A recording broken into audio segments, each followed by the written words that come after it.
Hello guys, നമ്മൾ ഇന്ന് ചെയ്യാൻ പോകുന്നത് ഫാളിങ് ഇൻ ടു സ്മൈൽ എന്ന ഡ്രാമയിലെ എപ്പിസോഡ് 11 ആണ്. ഈ എപ്പിസോഡ് സ്റ്റാർട്ട് ചെയ്യുമ്പോൾ നാഷണൽ ഗെയിമിലെ ഫസ്റ്റ് റൗണ്ട് എങ്ങനെയൊക്കെയോ കളിച്ച് വിജയിക്കുന്നതെല്ലാം കാണിച്ചുകൊണ്ടാണ്. ZGDX ആയിരുന്നു അതേസമയം ജയിച്ചിരുന്നത്. അവരുടെ എതിരെയുള്ള CK ടീമാണെങ്കിൽ വളരെയധികം പരാജയപ്പെട്ടിരുന്നു. ഇനി അവർക്ക് ആകെ ബാക്കിയുള്ളത് ഒരു റൗണ്ടായിരുന്നു. ആ റൗണ്ടിൽ എല്ലാവരെയും നേരെ ഇങ്ങനെ പറഞ്ഞ് മനസ്സിലാകുന്നുണ്ട്. നീ അവളുണ്ടെന്ന് വിചാരിച്ച് നിന്റെ ഗെയിമിൽ ശ്രദ്ധ പുലർത്തണം എന്നെല്ലാം പറഞ്ഞ് ഒരുപാട് കാര്യങ്ങളെല്ലാം പറഞ്ഞു കൊടുക്കുന്നുണ്ട്.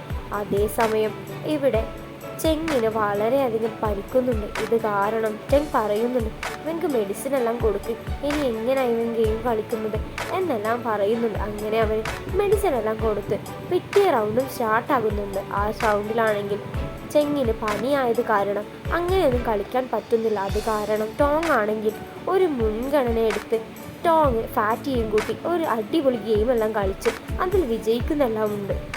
അതേസമയം ടോങ് ഇങ്ങനെ ഫസ്റ്റ് റൗണ്ടിൽ തന്നെ ഫസ്റ്റ് കളിയിലും ജയിച്ചത് കാണുന്ന അമ്മയ്ക്കും അച്ഛനും വളരെയധികം സന്തോഷമാവുന്നുണ്ട്. അതേസമയം തോറ്റവരും ജയിച്ചവരും അങ്ങോട്ടും ഇങ്ങോട്ടും കൈ കൊടുക്കുന്ന സമയത്ത് യങ്ങാണെങ്കിൽ ടോങ്ങിൻ്റെ കൈ പിടിച്ചു വിൽക്കുന്നുണ്ട്. ഇതെല്ലാം കാണുന്ന ടോങ് ആണെങ്കിൽ വിടാനെല്ലാം പറയുന്നുണ്ട്. അങ്ങനെ നേരെ ചെങ്ങ് വന്ന് അത് വിടിപ്പിച്ചിട്ടെല്ലാം പോകുന്നുണ്ട്.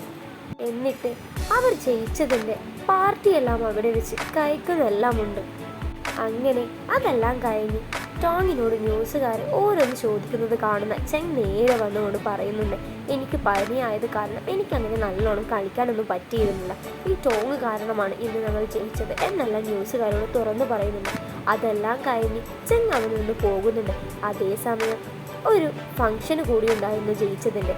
ടോങ്ങും പറയുന്നുണ്ട്, എനിക്ക് തീരെ സുഖമില്ല, വയറ് വേദനയാണ്, ഞാനും പോയിക്കോട്ടെ എന്നെല്ലാം പറയുമ്പോൾ മാനേജർ ടോങ്ങിൻ്റെ കൂടെ ആ ചെങ്ങിൻ്റെ വണ്ടിയിൽ തന്നെ കയറിപ്പോയേക്ക് എന്നെല്ലാം പറയുന്നുണ്ട്. അതേസമയം അവരുടെ കാറ് വന്നത് കാരണം നേരെ ടോങ് ചെങ്ങിൻ്റെ കൂടെ പോകാനായി നോക്കുന്നുണ്ട്. ചെങ് ചോദിക്കുന്നുണ്ട്, നീ എന്താ പാർട്ടിയിൽ നിന്ന് വേഗം എൻ്റെ കൂടെ വരുന്നത് എന്നെല്ലാം ചോദിക്കുമ്പോൾ ടോങ് പറയുന്നുണ്ട്, നിനക്ക് പനിയല്ലേ, നിന്നെ നോക്കാനായി ഞാൻ വരുന്നതാ എന്നെല്ലാം പറഞ്ഞ് ഒഴിഞ്ഞു മാറുന്നെല്ലാം ഉണ്ട്.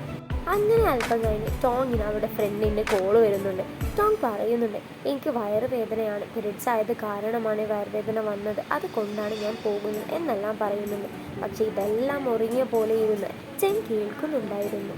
അങ്ങനെ വീട്ടിലെത്തി റൂമിലിരിക്കുന്ന ടോങ്ങിനോട് ചെങ് മെസ്സേജ് അയച്ച് എനിക്ക് മെഡിസിൻ ആയിട്ടൊന്ന് വരുമോ, എനിക്ക് തീരെ വയ്യ എന്നെല്ലാം പറയുന്നുണ്ട്. അങ്ങനെ ടോങ് അവൾക്ക് തീരെ വയ്യാനിട്ട് എങ്ങനെയൊക്കെയോ മെഡിസിൻ താഴെ പോയി വെള്ളമെല്ലാം എടുത്ത് ടോങ്ങിൻ്റെ അടുത്തേക്ക് പോകുന്നുണ്ട്. അവിടെ എത്തി അവന് മെഡിസിൻ എല്ലാം കൊടുക്കുന്നുണ്ട്. എന്നിട്ട് ഞാൻ ഭക്ഷണമെല്ലാം ഉണ്ടാക്കി വരാം നിനക്ക് എന്നെല്ലാം പറഞ്ഞ് ടോങ് അവിടെ നിന്ന് പോകുന്നുണ്ട്. അങ്ങനെ അവൾ താഴെ പോയി നേരെ റൈസ് എല്ലാം എടുത്ത് കേക്ക് ഭക്ഷണമെല്ലാം ഉണ്ടാക്കാൻ പോകുന്നുണ്ട്. അങ്ങനെ വയറുവേദന കാരണം ഒരു ഭക്ഷണം ഉണ്ടാക്കാൻ കഴിയാതെ വയറുവേദന കാരണം അരിയെല്ലാം താഴെ വെച്ച് അവൾ അവിടെ ഇരിക്കുന്നുണ്ട്. അവൾക്കാണെങ്കിൽ ഒട്ടും സഹിക്കാൻ പറ്റാത്ത വയറുവേദനയായിരുന്നു. അങ്ങനെ പനിയെല്ലാം മാറിയ ചെങ് നേരെ താഴേക്ക് വന്നു നോക്കുന്നതും സുഖമില്ലാതെ നിൽക്കുന്ന ടോങ്ങിനെയാണ് കാണുന്നത്. ഇതെല്ലാം കാണുന്ന ചെങ്ങാണെങ്കിലോ അവളെ ഫുഡെല്ലാം ഉണ്ടാക്കാനായി ഹെൽപ്പെല്ലാം ചെയ്യുന്നുണ്ട്. അങ്ങനെ അവൾക്ക് വയറുവേദന മാറാനായി ഓരോ കാര്യങ്ങളും ചെയ്തു കൊടുക്കുന്നുണ്ട് ചെങ്ങ. അങ്ങനെ ചെങ്ങ ഉണ്ടാക്കിയ ഭക്ഷണം അവർ രണ്ടാളും കൂടി കഴിക്കുന്നുണ്ട്. ഇത് കഴിക്കുമ്പോൾ ടോങ് പറയുന്നുണ്ട്, നിനക്കാണ് പനി, എന്നിട്ടും ഞാൻ ശ്രദ്ധിക്കാതെ എൻ്റെ കാര്യങ്ങൾ നീ നോക്കുകയല്ലേ എന്നെല്ലാം പറയുന്നുണ്ട്. ഇതെല്ലാം കേൾക്കുന്ന ചെങ്ങാണെങ്കിൽ പറയുന്നുണ്ട്, അതൊന്നും കുഴപ്പമില്ല, എനിക്കിപ്പോൾ പനിയെല്ലാം മാറി എന്നെല്ലാം പറയുന്നുണ്ട്. അങ്ങനെ അതെല്ലാം കഴിഞ്ഞ് അവൻ നേരെ ഗെയിം കളിക്കാൻ പോകുന്നതും ടോങ് പറയുന്നുണ്ട്, ഇപ്പോൾ നീ ഗെയിം കളിക്കണ്ട, നീ റെസ്റ്റ് എടുക്കുക എന്നെല്ലാം പറഞ്ഞ് അവനെ റൂമിലേക്ക് ആക്കുന്നുണ്ട്. അതിനുശേഷം നേരെ അവരെല്ലാവരും പാർട്ടിയെല്ലാം കഴിഞ്ഞ് വരുന്നുണ്ട്. ഫാറ്റിയാണെങ്കിൽ അവരെ രണ്ടുപേരെയും കാണാത്തത് കാരണം നേരെ മേലേക്ക് കയറി ഞാൻ അവരെ പോയി നോക്കി വരാം എന്നെല്ലാം പറയുന്നുണ്ട്. അങ്ങനെ അവരെ നോക്കി വരാമെന്ന് പറഞ്ഞ ഫാറ്റിയാണെങ്കിൽ അവിടെ മേലെ എന്നെല്ലാം പറഞ്ഞ് എന്തൊക്കെയോ പറയുന്നുണ്ട്. ഇതെല്ലാം കേൾക്കുക മനസ്സിലാകാതെ പേടിച്ച് ലീഷയാണെങ്കിൽ എൻ്റെ ചേട്ടൻ എന്ത് പറ്റിയെന്നെല്ലാം പറഞ്ഞ് അവൻ ഓടിപ്പോകുന്നെല്ലാം ഉണ്ട്. അതിന് ബാക്കിലായി എല്ലാവരും കൂടി പോകുന്നുണ്ട്. അങ്ങനെ പോയി നോക്കുന്ന ലീഷോയും പേടിക്കുന്നുണ്ട്. അവർക്ക് ആർക്കും എന്താണെന്നും മനസ്സിലാകുന്നില്ല. ഇതെല്ലാം കാണിച്ചുകൊണ്ടാണ് ഫാളിങ് ഇൻ ടു സ്മൈൽ എന്ന ഡ്രാമയിലെ എപ്പിസോഡ് അവസാനിക്കുന്നത്.